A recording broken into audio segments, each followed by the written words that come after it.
আসসালামু আলাইকুম। আমরা এখন আমাদের যে জুলাই পদযাত্রা দেশ গড়তে, আমরা নওগাঁ থেকে এখন চাঁপাইনবাবগঞ্জের দিকে যাচ্ছি।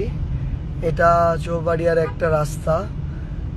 মানে বাংলাদেশ যে কতটা সুন্দর হতে পারে, এটা যদি আমরা আসলে না আসতাম, এই বাংলাদেশের পথে প্রান্তরে না ঘুরতাম, তাহলে এটা অনুধাবন হয়তো এতটা করতে পারতাম না কখনো।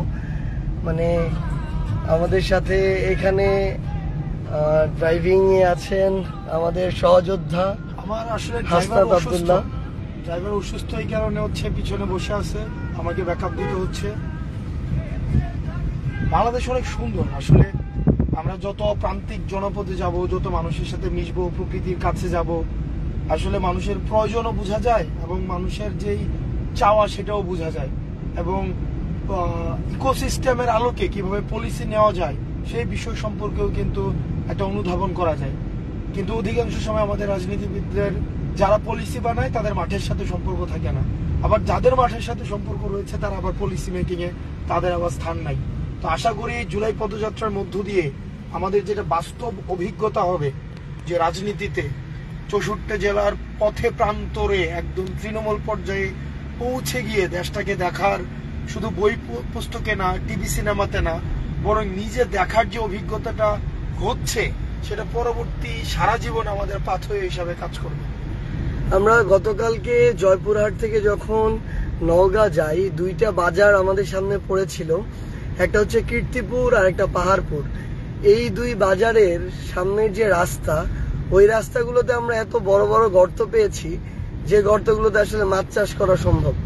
তো এটা আমাদের মাথায় গেঁথে গিয়েছে যে আমাদের ওই দুইটা রাস্তা কিভাবে দ্রুত ঠিক করা যায়। আবার এই রাস্তা দিয়ে আমরা যখন যাচ্ছি, মানে কি অসাধারণ পরিবেশ, মন ভালো হয়ে যাওয়ার মতো আসলে।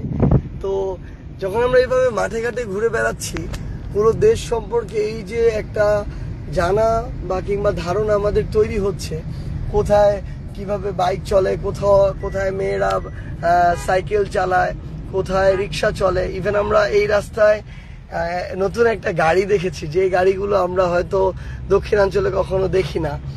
তো এই অভিজ্ঞতাগুলো হয়তো আগামীতে আমাদেরকে হেল্প করবে যেন আমরা বাংলাদেশের গুরুত্বপূর্ণ পলিসি মেকিং এর ডিসিশনে কাজ করতে পারি।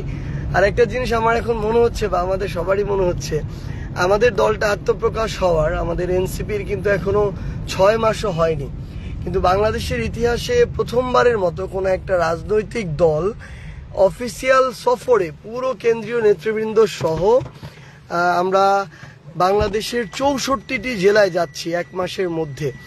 তো এটা আমাদের সবচেয়ে সেরা ডিসিশন। আমাদের মনে হচ্ছে 6 মাসে একটা রাজনৈতিক দল যে এরকম ডিসিশন নিতে পারে।